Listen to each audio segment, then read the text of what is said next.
Sejam todos muito bem-vindos a mais um Pico Talks, e hoje eu tenho o prazer de trazer aqui comigo o Henrique e a Maria. Eles são fundadores do Espaço Abra, e a gente vai falar sobre um tema muito importante, né, perene, e de fato que a gente precisa ter uma atenção, né, cada vez mais, que é a saúde mental no nosso dia a dia. Então, passo a palavra para vocês se apresentarem. Maria, por favor. Oi, Igor, prazer. Obrigada pelo convite. Eu sou a Maria Esther, sou CEO do Espaço Abra. Sou médica, pós-graduanda em psiquiatria e já há 2 anos agora, né? A gente está nessa empreitada aí com a Abra. Exato. Eu sou engenheiro de formação, sou o Henrique, né? Obrigado também pelo convite. É um prazer estar aqui com esse parceiro que está do nosso lado aí, já tem bastante tempo. Sim. Então, muito obrigado, né, por abrir esse espaço para a gente. Eu sou engenheiro de formação, minha carreira praticamente toda dentro da área de tecnologia.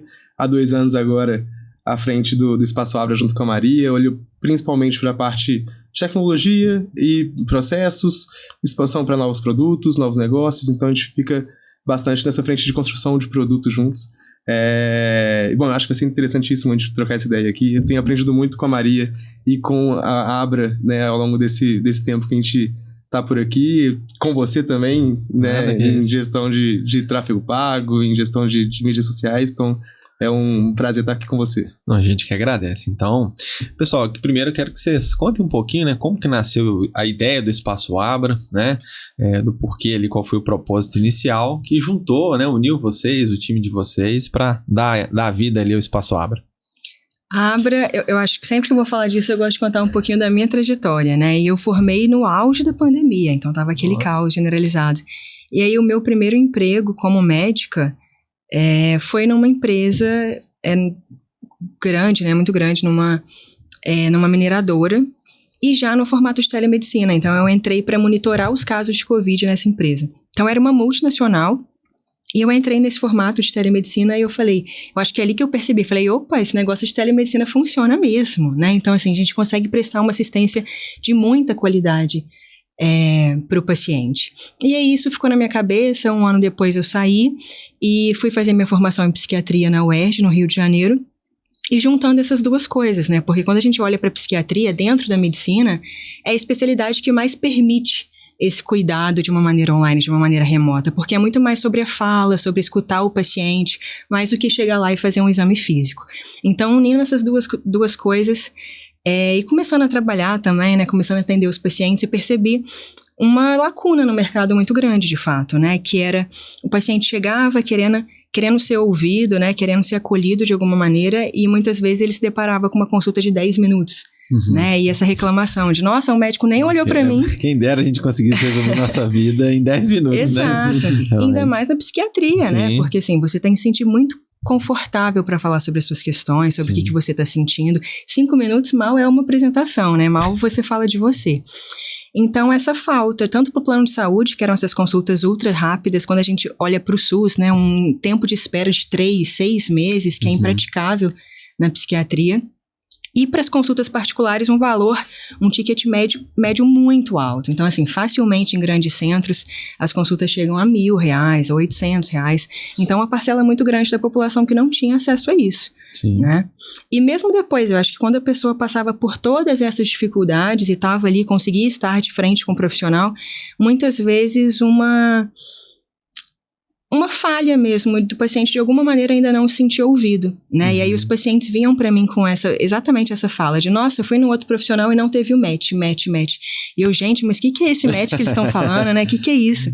E aí essa percepção que o match era basicamente uma identificação com o profissional, né? Uma identificação que te permite ficar cada vez mais à vontade para falar das suas questões. E a partir daí surgiu a ideia da Abra. Então, um espaço de acolhimento, acima de tudo, né? Um espaço seguro que o paciente tenha certeza que ali ele vai ser ouvido, ele vai ser escutado atentamente por um profissional que de fato se importa, não vai ser uma consulta de 10 minutos, e que ele pode buscar por questões específicas, né? Então, se eu sou uma pessoa da comunidade LGBT, eu faço questão de um médico que também seja, porque assim eu vou me sentir mais confortável. Ali é um lugar que você consegue filtrar e ter acesso a esses profissionais. Essa ideia nasceu a partir daí. É só um ponto também, porque eu acho que essa questão da identificação, ela vai muito, talvez, ali pela história de vida do profissional, que já passou pelas mesmas dores, pelas mesmas situações, já se colocou no lugar da pessoa.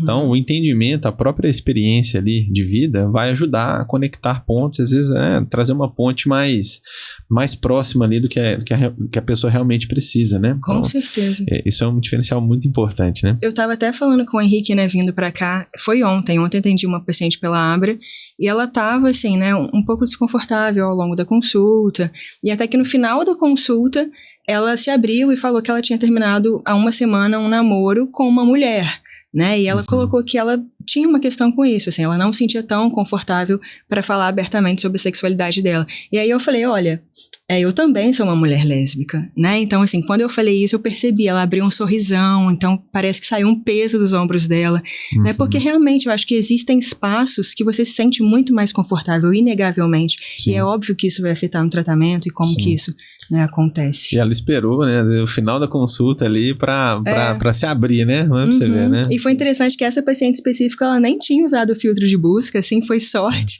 Foi? Mas é interessante nisso, a partir do momento que isso é colocado, o quanto que facilita para aquela paciente estar ali e falar de si. Sim. E nessa construção também a gente desenhou bem, né, o que a gente entendia como valores, como o objetivo do Espaço Abra, e a gente conseguiu comunicar isso muito bem com os médicos, né? A gente fez um trabalho muito ativo de construir um corpo clínico ali, construir um relacionamento com médicos parceiros que estão com a gente, buscando ter, né, médicos diversos. Então a gente buscou ativamente, né, ter mulheres e homens, pessoas negras, pessoas brancas, pessoas amarelas, pessoas com formações diferentes, né? Então que consigam atender a diferentes queixas, diferentes dores que são buscadas. Então, para além de característica identitária, né, a gente tem um corpo bem diverso em áreas de atuação dentro da psiquiatria, né? Então a gente e todas elas que compartilham bastante dos valores todos que a gente construiu e que a gente constrói juntos com eles, né? Inclusive, construindo essa cultura focada em escutativa e em melhorar a qualidade de vida das pessoas que buscam o Espaço Abra. Não, legal. E assim, se a gente fosse dizer pontualmente quais são os problemas que o Espaço Abra ele ajuda, né, a resolver de uma forma para o paciente, de uma forma em geral, né? Assim, são vários, mas às vezes aqueles os quais vocês escolheram assim a dedo, assim, olha, esses problemas a gente tem que resolver, né? A gente gostaria muito de resolver. Eu acho que quando a gente fala de psiquiatria, a gente está falando de sofrimento, né? De algum nível de sofrimento. Ninguém busca o psiquiatra porque está passando pelo melhor momento da vida. Então, a gente está ali acolhendo e atendendo pessoas que estão em algum tipo de sofrimento, né? Quando a gente fala dos filtros da Abra, a gente coloca filtros por diagnóstico, se a pessoa já tiver recebido um diagnóstico ou se tiver uma suspeita, né? Mas, de uma maneira geral, o psiquiatra está apto para resolver todos esses tipos de sofrimento que a gente dá nomes, né, e classifica ali de alguma maneira. Mas é interessante isso, né, porque eu acho até como a psiquiatria está indo, eu acho que as pessoas já chegam muito com um diagnóstico, né, então é muito comum chegar um paciente falando, eu tenho TDAH. Aí tá, se fosse um médico de 10 minutos, TDAH, toma um remédio para atenção.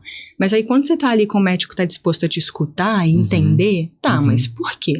Essa falta de atenção, ela começou desde que você era pequenininho ou ela começou mês passado a partir de um problema que você teve, né? Então é interessante porque muitas vezes as pessoas chegam com um diagnóstico, mas aí quando vai no profissional de fato capacitado, entende que não é aquilo, talvez seja uma outra coisa, né? Então as grandes questões no geral, eu acho que quando a gente coloca numa hierarquia, o mais comum são as questões de ansiedade, depois vem os episódios depressivos, eu acho que agora, especialmente pela relação que as pessoas têm com o trabalho, a exaustão, o burnout chegando aí de uma maneira avassaladora para todo mundo, mas todas as áreas da psiquiatria a gente consegue atender e olhar com muita atenção, com muito carinho.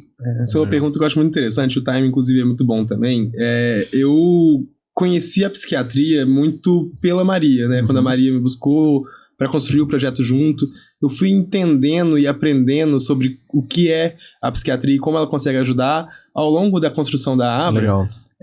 E eu já tinha buscado a psicologia, eu faço terapia há bastante tempo e são complementares, 100% complementares, então é importante, né, ter tanto o apoio da psicologia quanto da psiquiatria em alguns casos, obviamente. E eu fui entendendo o que são esses casos e aos poucos eu fui entendendo o que é esse nível de sofrimento, o que é esses desafios do dia a dia que a psiquiatria consegue ajudar. Sim. E eu fui percebendo em mim muitos desafios e eu tomei a decisão ontem de agendar uma consulta. Ai, que legal. Seria a primeira consulta com a psiquiatria, eu nunca fiz uma consulta psiquiátrica e o timing foi ótimo, porque ontem eu percebi sintomas de ansiedade em mim, assim, eu percebi dificuldade de concentrar, dificuldade de... Né, tô passando por algumas coisas, né, normais, naturais do dia a dia. Sim. E que não precisa ser um tabu, né? A gente é uma ferramenta que a gente pode acionar, que a gente pode buscar para que a gente tenha uma melhor qualidade de vida. Isso não necessariamente vai levar para um tratamento medicamentoso, isso pode ir para um tratamento medicamentoso, pode não ir, né? Então o psiquiatra ele vai saber conduzir e apoiar. E tá tudo certo, essa né? decisão. Porque tendo um bom diagnóstico, né? Isso vai ajudar você a ter uma vida melhor, né? Exato. Passar por esse período de forma mais tranquila, mais leve, né? Sim. E evitar futuros problemas, né? Isso é uma questão que aparece muito, eu acho, né? Em dúvida mesmo, olha, eu tô passando por uma questão, tô com algum nível de sofrimento, eu procuro psiquiatra ou psicólogo. E não é obrigação das pessoas saberem isso, não é obrigação nenhuma das pessoas saberem essa diferença. Sim. Né? Então, eu acho que a grande questão é aqui, existe uma diferença mesmo, são serviços muito complementares, que idealmente eles caminham juntos, mas é isso, né, assim, o psicólogo é a partir do momento que você consegue elaborar as coisas e ir melhorando a partir dessa elaboração, né, e lidando com todos os sintomas. Sim. A psiquiatria é quando, olha, falar sobre isso já não tá resolvendo, eu já não consigo sair de casa porque eu fico ansiosa, porque eu tenho taquicardia, porque eu acho que algo de ruim vai acontecer, não é só o friozinho na barriga que eu tinha antes, né, então essa separação. E é interessante, porque às vezes a gente vai perceber quando o paciente chegar mesmo, né? Eu gosto de trazer coisas que chegam para mim em consulta, né? Então, outro dia chegou para mim em consulta uma senhora e eu falei, o que eu posso te ajudar, né? Como eu abro toda a consulta. E ela, de prontidão, falou, quero separar do meu marido. Então eu falei, olha... Foi bem direta, né? Maravilhoso. E ela sabia o que ela precisava, ela queria ajuda com aquilo. E aí, a partir disso, a indicação foi... Ótimo, perfeito, a psicologia vai poder te ajudar mais com isso, né, assim, porque ela só precisava elaborar e entender como ela ia fazer uma coisa que ela já tinha decidido. Entendi. Mas essa condução de olhar aqui mesmo, ou vou te referenciar para um psicólogo, isso também é parte da consulta, né, é parte da assistência. Sim, sim.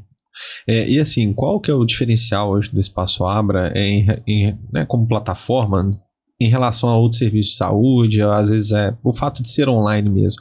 Qual que são esses diferenciais assim que vocês tratam hoje em relação a outros serviços, né? Tem uma série, né, um que a gente comentou bastante aqui, que é exatamente a busca pelo psiquiatra, né? Então, muito comum hoje a gente ir por indicação ou ir por comodidade. Então, esse aqui é o mais perto, mas eu não sei quem é aquele profissional. Sim.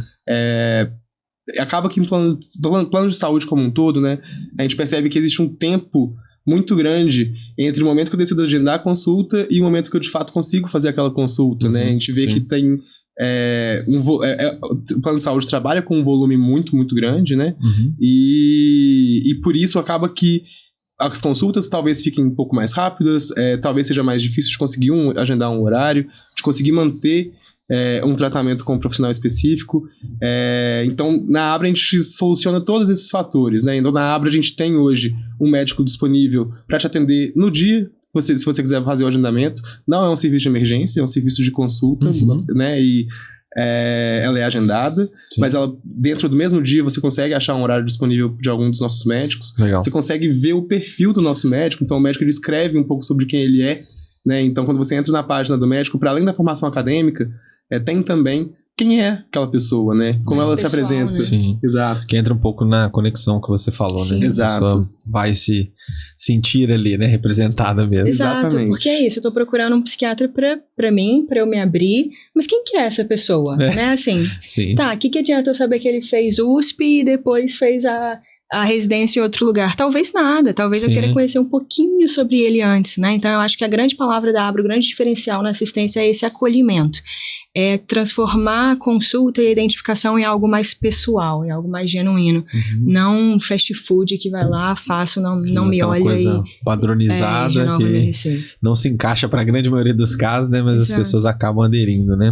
É para as pessoas realmente, para cada um se sentir muito respeitado na sua particularidade.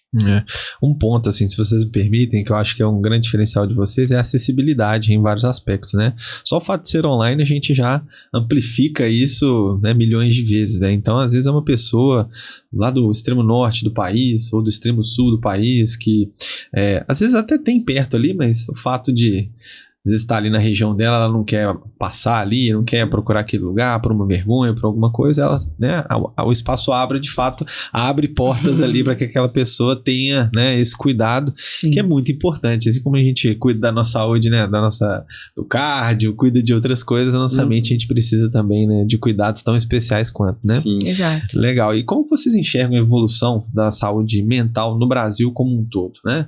Talvez se a gente pegar um reflexo de 10, 15 anos atrás, a gente tem uma história totalmente diferente, né? Mas assim, como que vocês enxergam essa evolução de um modo em geral? Se a gente for até mais para trás, pegar um recorte mais antigo, assim, talvez a gente consiga entender melhor Legal. Sobre como um paciente psiquiátrico era visto, né? Porque Sim. no mundo, de uma maneira geral, e no Brasil também, antes ali nos anos 70, antes disso, era um formato de assistência muito diferente. Então, era o lugar que o paciente psiquiátrico, ele era completamente marginalizado, trancado num regime manicomial, né? Então, assim, quem que era esse paciente psiquiátrico? Eu acho que o paciente psiquiátrico, ele era, obviamente, quem tinha algum sofrimento, né? Quem tinha algum transtorno, e aí, por causa disso, era tido como alguém que não pode viver em sociedade. Então, se a gente pegar casos mais graves, né? Então, um paciente esquizofrênico, que realmente tem delírios, alucinações, né? Escuta vozes. Esse paciente, ele era retirado da sociedade para viver contido naquele lugar.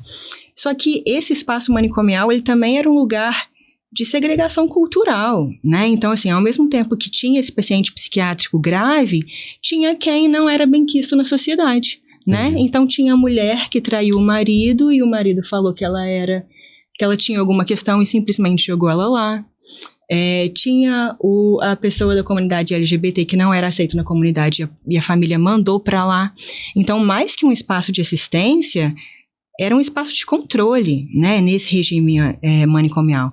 E aí, a partir ali dos anos 70, né, isso foi se desenvolvendo até os anos 2000, assim, a gente teve uma mudança nesse regime.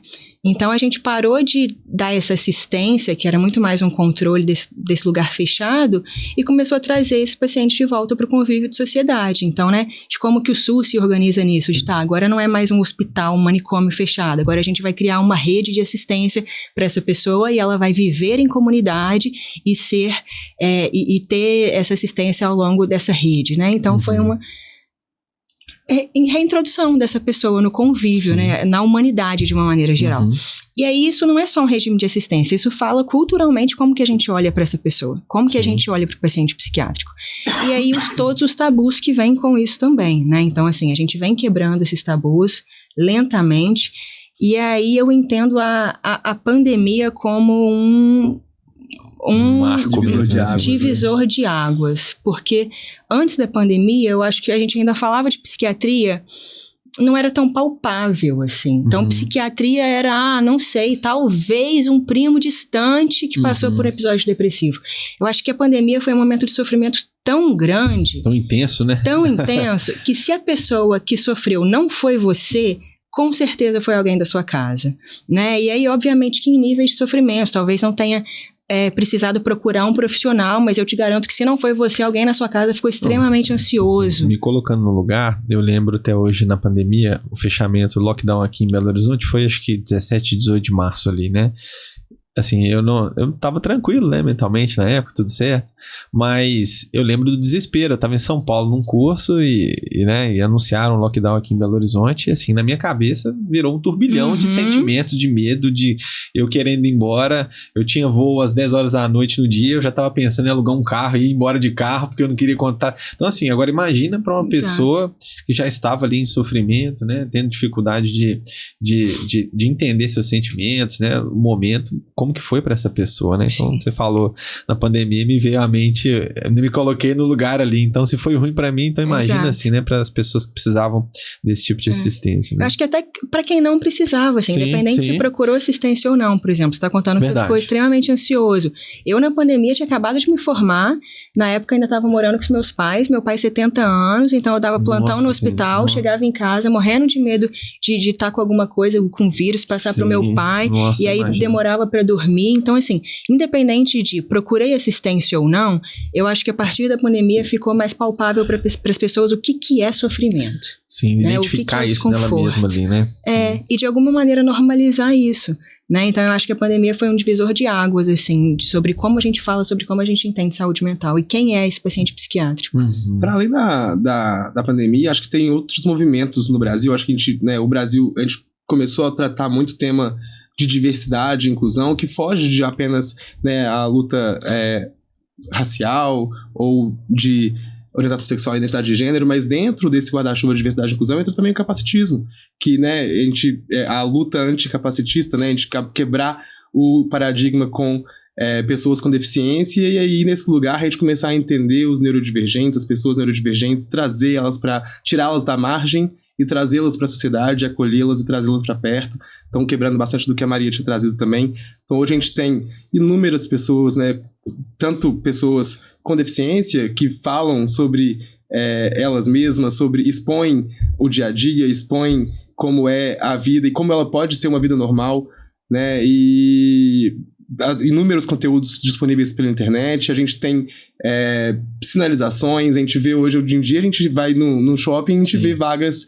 específicas para pessoas neurodivergentes, né? Então a gente tem, acho que esse assunto ele veio para o centro da discussão, né, ao longo dos anos, e ele, né, tem ganhado um certo espaço. Então acho que nesse lugar também a gente tira da margem as pessoas que são neurodivergentes, trazem ela para dentro da sociedade. Acho que isso é um caminho que tem acontecido no Brasil e precisa acontecer cada vez mais, né? Então tem uma série de questões, tem a própria NR1, né, quando a gente olha para o mercado corporativo, né, que agora as empresas elas precisam olhar para fatores de risco psicossociais também, né, para além de todos os fatores de risco que elas já olham, né, ergonomia, né, riscos relacionados à atividade, à função. Os riscos psicossociais agora também precisam ser mapeados, identificados, trabalhados nas empresas, né? Então, mudanças até regulamentadoras, né, até mudanças que vêm como normas para o Brasil, agora já vão nessa direção de olhar para a saúde mental, de entender que a gente precisa olhar para a saúde mental de uma outra forma, né? Então, acho que a gente tem caminhado em várias frentes, né, enquanto sociedade, enquanto país, para numa direção de buscar melhorar, né? Apesar de nossos números não serem tão bons, né, Maria? Eu acho que a gente tá caminhando porque tivemos que caminhar, né? Foi um pouco forçado ali, né? Naturalmente. Tá caminhando porque a situação tá muito feia, né? Mas assim, que bom que pelo menos a gente consegue falar disso e aí estabelecer ações ali, normativas e planos de como a gente vai enfrentar isso. Mas realmente, assim, os números são assustadores quando a gente traz para o mercado corporativo, igual o Henrique trouxe, né? Assim, essa atualização da NR1, ela veio muito porque a situação literalmente ficou tão feia, né? No último ano a gente teve um aumento expressivo de quase 70% no número de afastamento de saúde mental. É muita coisa. É muita coisa. A gente vê 70, mas você coloca no número absoluto, isso faz uma... É muita coisa. Muita coisa. E é muita coisa quando a gente olha, assim, no lugar de empresa, mas a gente não pode esquecer que é muita coisa e isso onera o governo, né? É muita coisa e pagamos por essa muita coisa. Então não dá para ver isso acontecer e ficar de mãos atadas. Então, isso de o que a gente vai fazer aconteceu a partir de, olha, o cenário é esse, né? Quais são os obstáculos? A gente já entrou no mundo corporativo, né? E a gente sabe que no mundo corporativo a gente podem existir alguns obstáculos ali de se falar de saúde mental no ambiente corporativo como um todo, assim. O que vocês acham sobre isso? O que vocês têm a falar sobre isso, né? Claro que esses dados aí acho que eles já dizem muitas coisas, né? Mas se a gente puder afunilar um pouco sobre isso, né? Acho que a gente falou aqui de uma maneira geral de como a gente vem falando mais sobre saúde mental de uma maneira geral na sociedade, né? Mas quando a gente leva para o ambiente corporativo, isso ainda é um tabu muito grande, porque no ambiente corporativo ainda é esse lugar de desempenho, ainda é esse medo de, meu Deus, mas se eu falar que eu tô passando por alguma coisa, que eu tô mais ansiosa, que eu tô passando por um momento difícil, ele não vai me demitir, então uma insegurança muito grande atrelada a essas conversas, né? Saiu um estudo de 2023 que mostrou que mais ou menos 43% dos colaboradores, de uma maneira geral, são muito receosos em falar de qualquer questão de saúde mental com seus gestores, né? Então é isso, eu acho que é uma comunicação que está fluindo muito na sociedade de uma maneira geral, mas no ambiente corporativo ainda tem uma barreira muito grande que a gente precisa passar por ela. Sim. Uma curiosidade, existem algumas áreas que isso é mais crítico, assim, algumas áreas profissionais, ou isso é platô para todas? Não, existem, isso é muito interessante. De uma maneira geral, pessoas que trabalham com a saúde, né? Então, médicos, enfermeiros, fisioterapeutas, pessoas que trabalham com a saúde de uma maneira geral, tem um nível de sofrimento mental maior, uma tendência ao sofrimento mental maior, isso porque elas estão ali dia a dia diante de questões muito complexas, né, que elas têm que lidar, de alguma maneira. E é assustador isso no Brasil, quando a gente olha para banco, e serviços que, em geral, têm uma meta a ser alcançada. Então, bancos, lojas de departamento grandes, telemarketing, um sofrimento assustador e de grande parte dos funcionários. E é essa questão, né? Tá, se tem essas áreas que a gente sabe que são mais propícias, por que são mais propícias? Que metas inalcançáveis são essas que estão levando as pessoas a de fato adoecerem? E como é que a gente contorna isso? Porque a gente tem esses dados. A gente não está aqui inventando, eu acho que ali tem mais sofrimento ou não. Não, isso está palpável pra gente. O que a gente faz com isso, né? Sim. Eu pergunto isso, né? Eu trabalho na área de marketing, né? A gente é um pouco envolvido com vendas, né? Então, sempre são desafios mesmo ali, né? Quando o resultado não vem, ou quando o resultado tá bom, às vezes a pressão é outra para manter aquele bom resultado, né? Então, assim, realmente eu já desconfiava, mas agora a Maria balizou muito bem pra gente isso, né? E são várias áreas, né? Se a gente olha para policiais, a gente vê números absurdos, né? De mortes por saúde mental serem talvez até maiores do que em combate, né? A gente teve um post sobre isso recentemente. No Rio de Janeiro, assim, se a gente olhasse quantos policiais eles tinham falecido em combate direto e quantos policiais tinham, de fato, feito autoextermínio, assim, o número de autoextermínio de suicídio era ainda mais alto. Então, nossa, isso é assustador. E no Rio de Janeiro, né? Então, assim, que é um dos lugares... A média de combate ali talvez seja maior do que, né? Do que no Brasil, em geral. A gente olha para professores, né? Então, tem perpassado por inúmeros episódios de violência, né? Então, a própria atividade em si já tem virado, né, uma questão para eles, né? Essa dificuldade o medo mesmo, né? O receio de o que pode vir dentro daquela situação, daquele contexto. Então, acho que a gente pode... A lista é extensa de desafios, né? E a gente pode chamar de fator de risco mesmo, porque infelizmente entrou nessa lógica. Hoje você ser professor é fator de risco para adoecimento mental. Sim. Hoje você trabalhar no telemarketing é fator de risco para você ter algum sofrimento de saúde mental. E essa NR1 fala muito sobre isso. Qual empresa é fator de risco para você ter saúde mental, de fato? Exato. Porque isso vai ser mapeado, eles vão entender como a empresa se organiza e como ela lida com isso.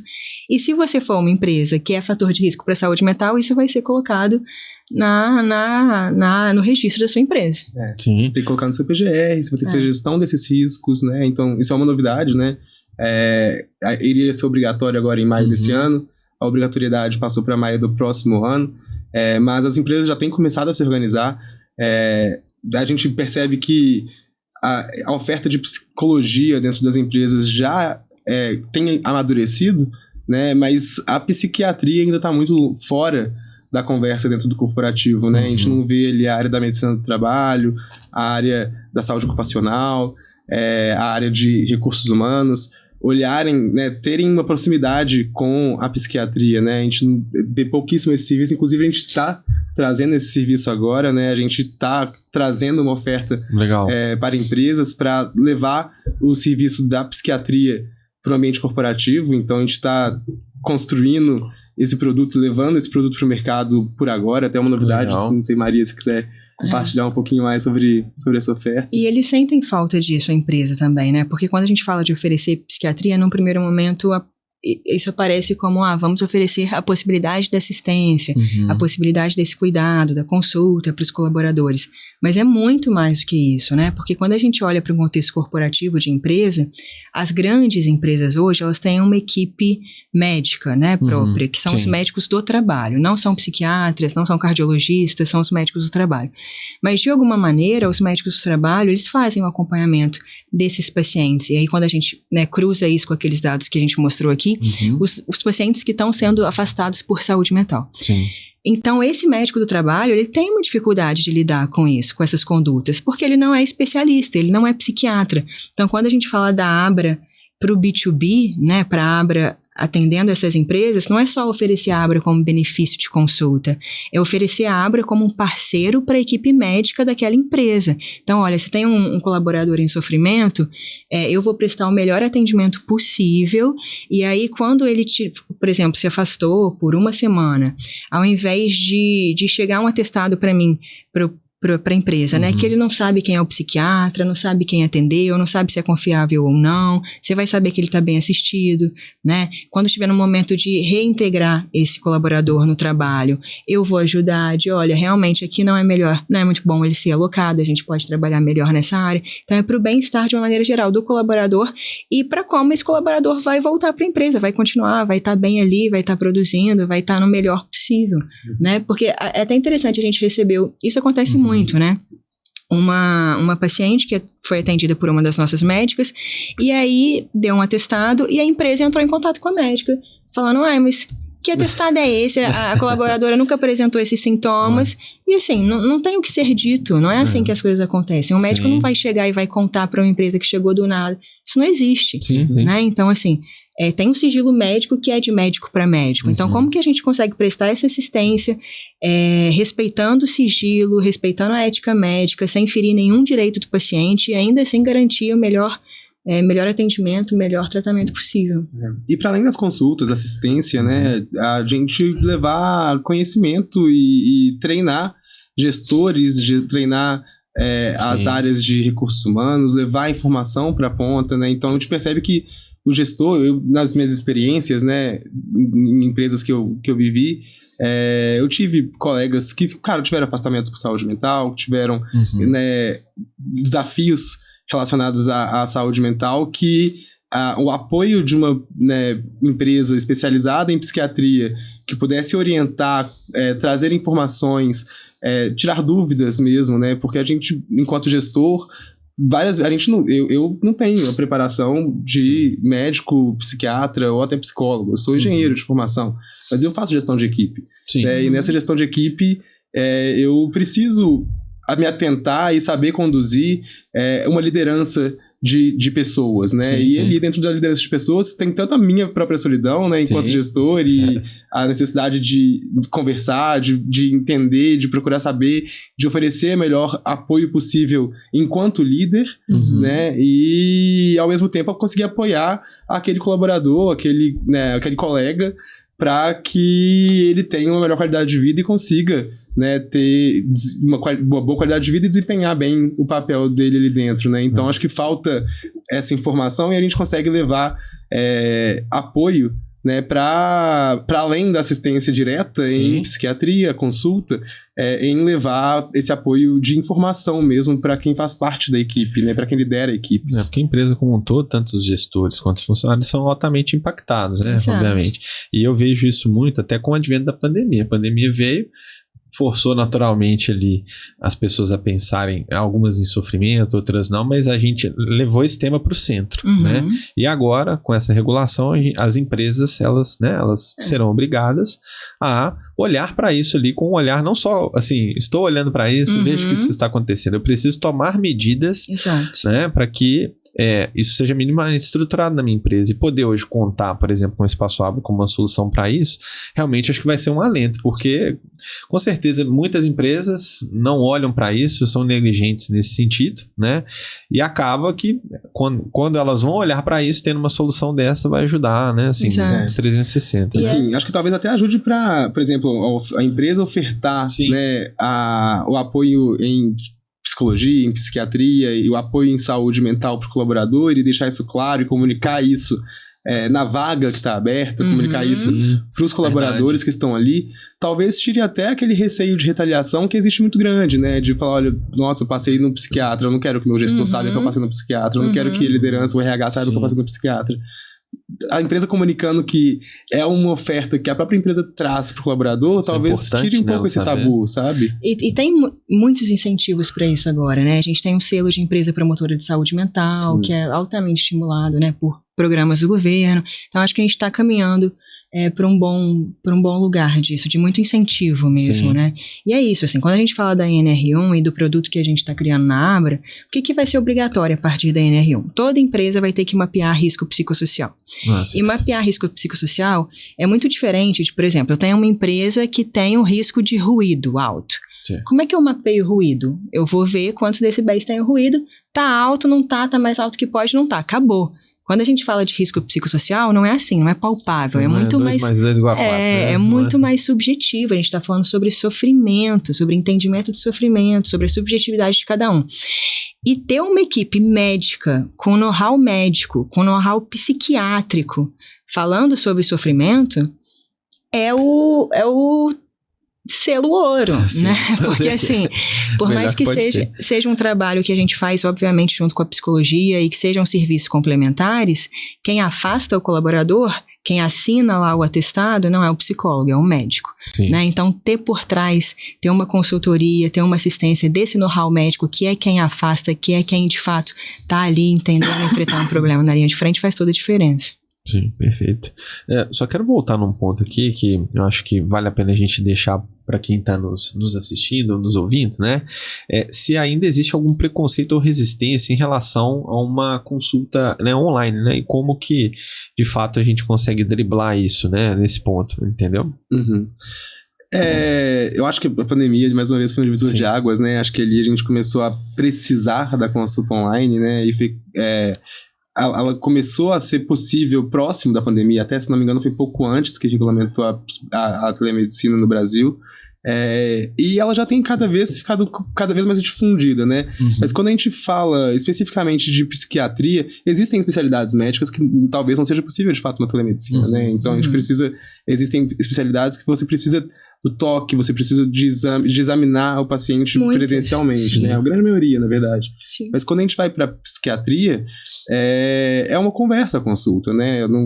O exame, ele é através da fala da pessoa. Então, claro, né, em uma consulta psiquiátrica vai precisar que a câmera esteja ligada para que, né, tenha o contato visual. Legal. Que é possível no virtual. Não pode, por exemplo, o paciente fazer com a câmera desligada, ele tem que fazer com a câmera ligada. Necessariamente ligada. Necessariamente?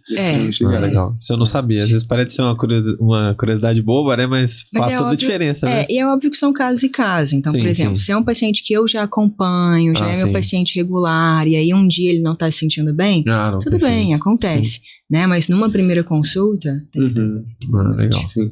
Acho que vem muito do que você trouxe mais cedo também, né? De acesso, né? A gente já atendeu todos os estados do Brasil até hoje, exceto o Acre. Acho que a gente não teve atendimento no Acre. E fora do Brasil também. Fora do Brasil também. Já atendeu, acho que mais de 13 países.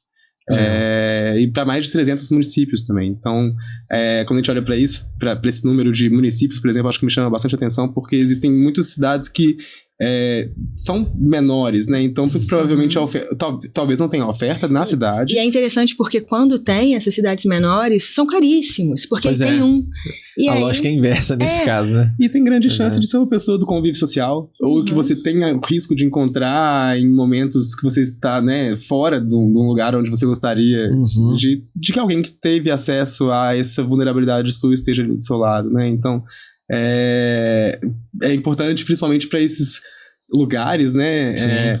Mas Para além disso, eu acho que o online, as pessoas têm cada vez se adaptado mais às trocas online, né? A gente, inclusive, tem parceria há um bom tempo e se conheceu pessoalmente hoje. Hoje eu falei prazer do pessoalmente, né? Porque assim, no dia a dia já estão ali um tempo. Muito legal. Mas eu acho, você falou uma frase boa, eu acho que realmente o Abra pode ser de abrir acesso mesmo, né? Sim. Porque assim, acesso à saúde para pessoas que de outra maneira talvez não teriam, de fato.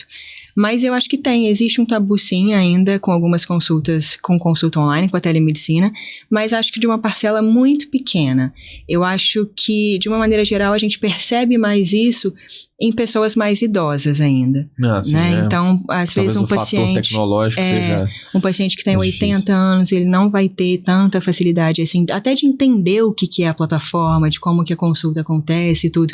Mas nesses pacientes, a gente tem muitos pacientes idosos, né? Então, o que acontece muito é a família auxilia, né, naquele momento. Então, a família, até o momento dele entrar em consulta, tá ali com ele. Aí, pai, então vou deixar o senhor aqui. Fecha a porta, legal. O pai conversa, faz a consulta, depois a família volta para finalizar. Então, assim, até esses pacientes que chegam num primeiro momento mais descrentes, tipo, isso aqui, não sei, online, vamos ver. No final do serviço, eles estão muito felizes, né? E tem até um caso muito emblemático, assim, pra gente, que foi um dos primeiros pacientes da Abra, assim, eu acho que foi no nosso primeiro mês, assim, logo que a gente lançou. E é pai de uma conhecida minha, e ela veio pedindo essa assistência porque ele morava no interior da Bahia, assim, quase. E aí o médico mais próximo, o psiquiatra que ele fazia acompanhamento, era 2 horas de lá. Nossa. E era um paciente que não estava 100% ali consciente, então o deslocamento dele, ele ficava muito agitado, era muito difícil para o paciente, para a família. Sim. Ele não aceitava o tratamento, e aí ela veio e a consulta aconteceu assim, lindamente, maravilhosamente, tranquila, abriu a câmera, fez na casa dele, né, que é o ambiente que ele está mais confortável. Sim. Imagina, você passar 2 horas de uma viagem extremamente conturbada de carro, o Sim. quanto que ele ia chegar lá irritado, cansado, querendo ir embora, indisposto, abrir, né? Um senhor de quase 90 anos, 80 e poucos anos. Então, assim, é muita qualidade de tudo, de vida, de saúde, de assistência. Então, até esses pacientes que têm um bloqueio ali, um tabu por alguma questão, depois do primeiro atendimento, eles relaxam, eles falam, tá, confio, vambora, vai dar certo. Isso é legal.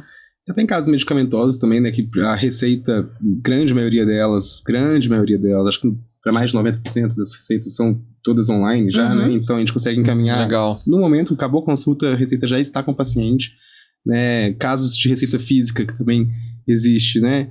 A receita azul e amarela, elas são necessariamente físicas.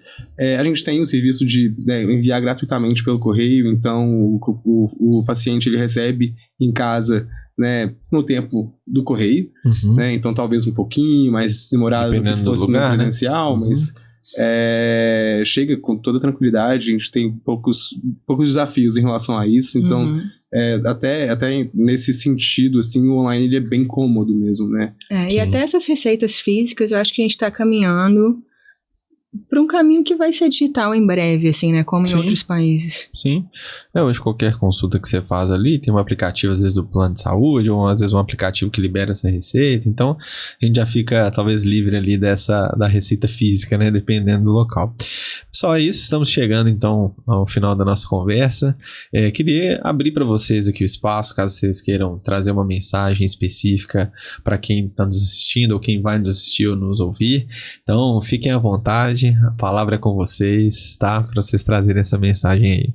Eu vou trazer uma mensagem para as empresas, direcionando até para esse produto que a gente vem construindo ao longo do ano, de convidar a psiquiatria para a conversa da saúde ocupacional também, né? Aproveitar o gancho da atualização da NR1, da necessidade de olhar para o bem-estar mental dentro das empresas e convidar a psiquiatria para a mesa, né? Sim. Acho que fica esse convite para as empresas olharem para isso com carinho e trazer para perto. Perfeito. Eu acho que antes de falar de empresa, eu acho que agora a gente está entrando em setembro, né? Que é um mês muito importante, muito emblemático para a gente da saúde mental, que é o mês da campanha de prevenção ao suicídio. Então, convidar as pessoas a falarem sobre isso, né? Sobre o que elas estão sentindo. Às vezes não vai ser com qualquer um na rua, né? Às vezes realmente precisa ser com um profissional, mas se abrir de fato para essa ajuda, para essa assistência. Por mais difícil que seja o que você estiver passando, existe um caminho, existe um outro lugar, existe um futuro muito mais bonito quando a gente se abre para falar sobre isso, né, e se abre ao cuidado. Então é isso, acho que é um mês muito importante para a gente falar sobre isso da maneira certa também, né, muito cuidado aonde a gente procura informação. Perfeito. Então presta muita atenção, que empresa é essa que você está indo, que médico é esse que você está indo, da onde você está consumindo essa informação, porque isso faz toda a diferença. E dessa parte que o Henrique trouxe de empresas mesmo, né? Eu acho que a gente tá terminando a construção de um produto muito robusto, né? Muito legal. E as empresas precisam olhar para isso de uma maneira ou outra, porque agora é lei.